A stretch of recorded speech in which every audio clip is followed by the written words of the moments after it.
And I'll have Enrico start the show. Thank you all for coming.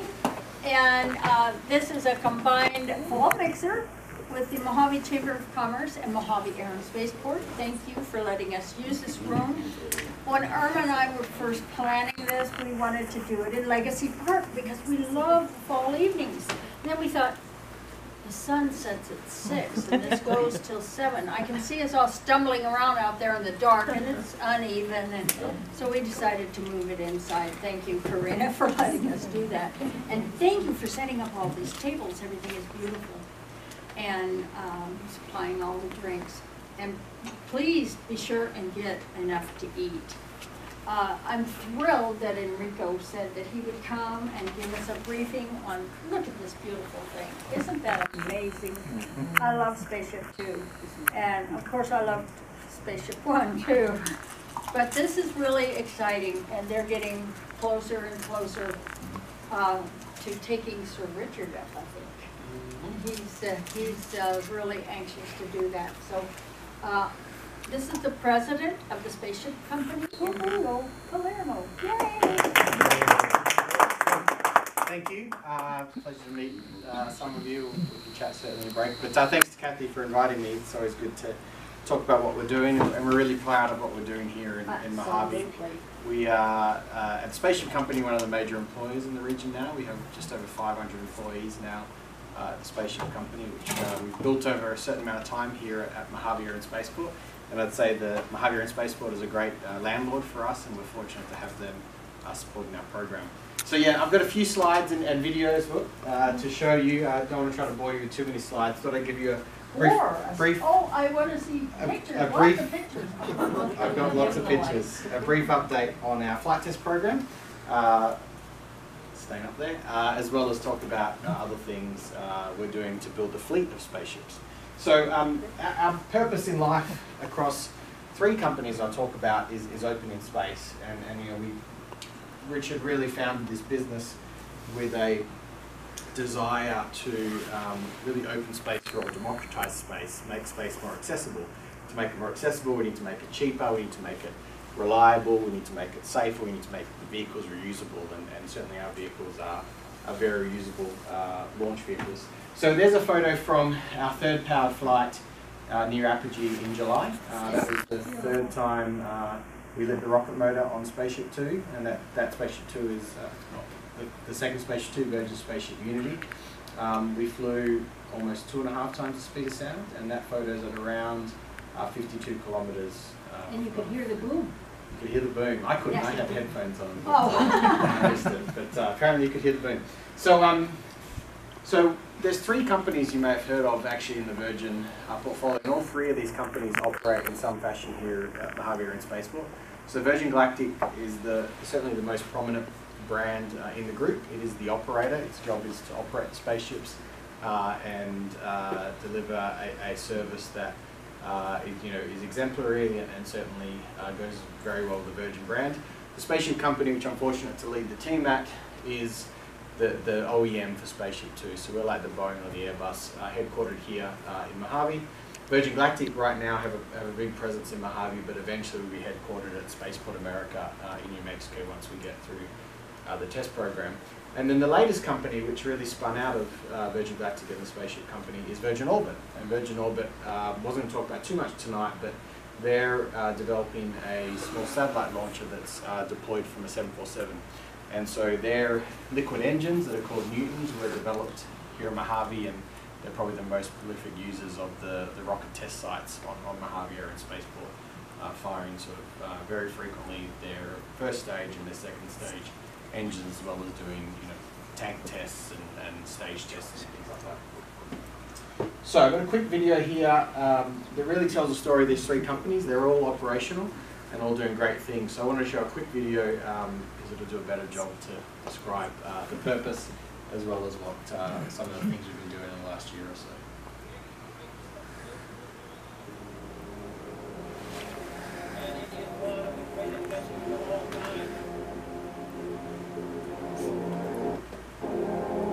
Humans have managed to learn so much about the universe in such a relatively small time frame compared with the life of the universe.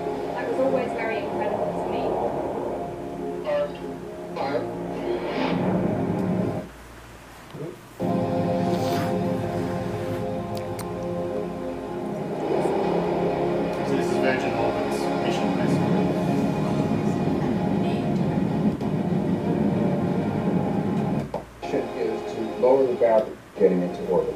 So businesses and entrepreneurs, universities and countries can bring capabilities into space that help us here. As a species, we've travelled around our planet at the same speed for the last 50 to 60 years. Yeah. We're the first space plane that on a regular basis flies humans faster than 3 times the speed of sound.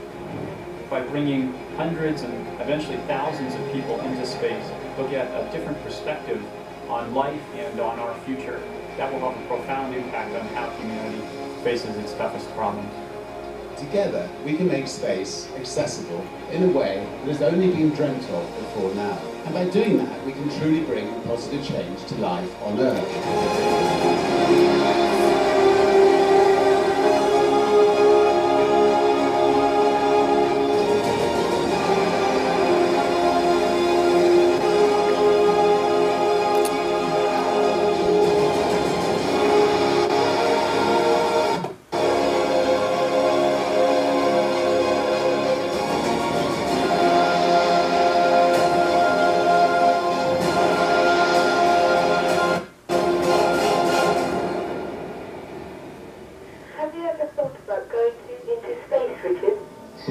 I'd love to go into space. I think there could be nothing nicer. So if you're building a spacecraft, I'd love to come with you on it.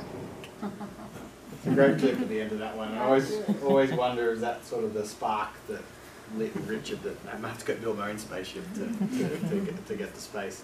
And so yeah, we do a lot across these 3 companies. And really across those 3 companies, you think about it, we're doing many of the things a national space program does: human spaceflight, advanced aerospace vehicle design and test, payload to orbit, and also microgravity research. SpaceShipTwo, besides being a platform for flying people that want to go into space, is also a great platform for microgravity research, where you can have the actually experiment with the payload. And so you'll see in some upcoming flights, we'll start flying some payloads for NASA under the Flight Opportunities Program, which we're pretty excited about. But Richard actually registered the name Galactic back in the 90s, but it wasn't until Spaceship One that Kathy mentioned that really Richard and the team at Virgin felt they'd found a platform that could enable that vision of a space line that will complement the other businesses. And so we all know that fantastic things, obviously funded now by the late Paul Allen, the program Spaceship One did here in Mojave, and we wouldn't exist as a company or enterprise without this successful program and vision by Bert, Paul, and Peter in particular. And so when the X Prize was won, that sort of kicked off the formation of Virgin Galactic, which ultimately led us to developing this spaceflight system for Spaceship Two here in Mojave. We contracted with scale at the first part of the program, but now it's all run internally at TSC and Virgin Galactic. So the spaceflight system consists of 2 vehicles. I think it's like Spaceship One, everyone sort of has the background here, I think. But that's an air launch platform, so the vehicle at the top is White Knight 2, and hanging in the center is Spaceship Two, and it is truly a mothership. There's an umbilical between the two. We have bleed air and electrical power and various other things that are connected prior to release. So it is the mothership right until release of Spaceship. So the flight profile is demonstrated here. So it's a suborbital platform. We don't go into orbit with Spaceship Two. Basically our astronauts go through a pretty exhilarating ride to space, touch the fringe of space, experience a few minutes of microgravity, and then re-enter the Earth's atmosphere. In terms of the development of Spaceship Two, we've now really executed all elements of that flight profile. The only thing that remains is burning the rocket motor for longer durations, up to full durations. But the best thing to show this is to show you actually video from the 3rd powered flight, which is on 26th of July this year. Oh, and we've also developed, I had a photo, it must be coming up. This is our rocket test, a couple of our rocket test stands here in Mojave, and so the motor now is fully qualified. So really it's about putting the spaceship, expanding the envelope on the spaceship. So for a long time, the motor paced the development of Spaceship Two. Its route. Now we have a motor that's fully qualified for service, which is great. And there's some photos of our firings here in Mojave. All right, so here's a quick video from July's flight. Sorry, it's a bit choppy in the connections. So you take off on a runway, and we think that's really important for a few things: for the experience, eventually for mass adoption in the market, comfort, and we have all the versatility of wings to create a high rate service. We can land, take off, go to the hangar service, and go again. Isn't it majestic? So the vehicles take about an hour to climb to altitude with a fully laden spaceship. So from here we climb north, go out to the training gap and around over sort of national parks and come back in and release.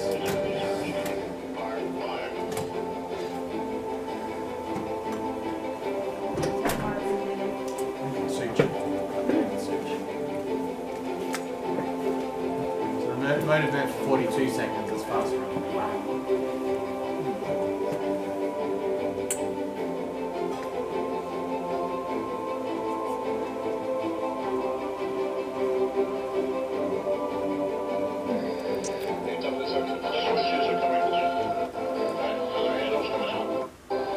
So when you're apogee then you see really spectacular views of Earth.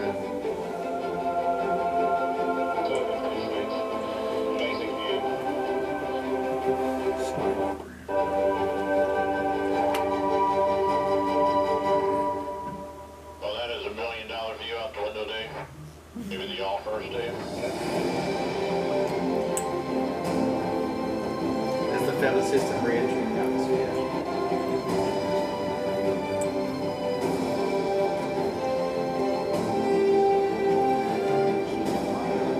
She's a glider at this point.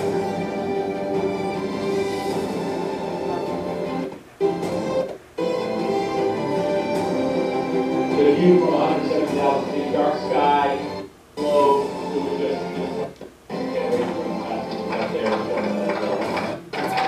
Mike Masucci, he was the co-pilot. Dave is the pilot in command of this flight. He's also our chief pilot. So Mike was a U2 pilot, so we finally flew him higher than well, as far as we know, much higher than his U2 flights. As far as he'll tell us. As far as I don't think the U2 went as high as, I think we went to, I can't remember the numbers right now, 52 kilometers or 35 miles on that flight. So it was a great flight, making steady progress. It was our third powered flight in about 5 months. We're not ready to claim success. This is research and development flight test, but sort of every step has sort of been steady progress forward, and we're sort of really excited about that. It was our first supersonic re-entry for a SpaceShipTwo. The first powered flight was a 30-second flight roughly, and then it was 21 seconds, and that's because we wanted to sort of tickle the transonic regime on our second powered flight before going for full supersonic re-entry. And the vehicle handled well and has performed well, so we're excited about that. Vehicles are down for some planned upgrades before we get back into flight test later this year.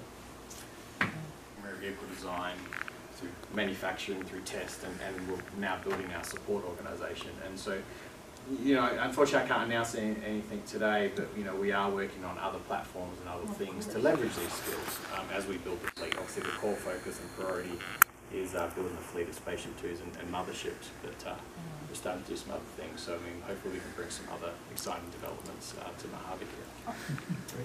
That's great news. So there's a quick summary. I don't know how long you wanted me to talk for, that's Kathy, wonderful. but happy to take questions from the... Are there any questions? Go ahead, John. Hi, John. When is the first flight with passengers? So, this is a research and development program, so, we will fly when we're ready. So I'm not going to give you a schedule, but what I'd say is, every program we've flight so far, we're making steady progress. And, should the program go to plan, we should be pretty soon, but, it's not next month. I have a question.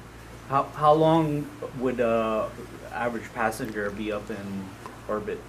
Yeah, so this vehicle doesn't go in orbit. It's essentially it's a suborbital trajectory. So we go up and down. It's you sort of touch the fringe of space, have a few minutes of microgravity, and then you re-enter the Earth's atmosphere. Which actually the first American that flew in space flew a suborbital trajectory like that versus an orbital flight.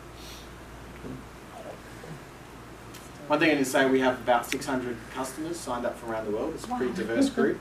58 countries represented in an astronaut corps, Awesome. which I think is more than the number of nations that have flown humans in space. So we're pretty excited about that.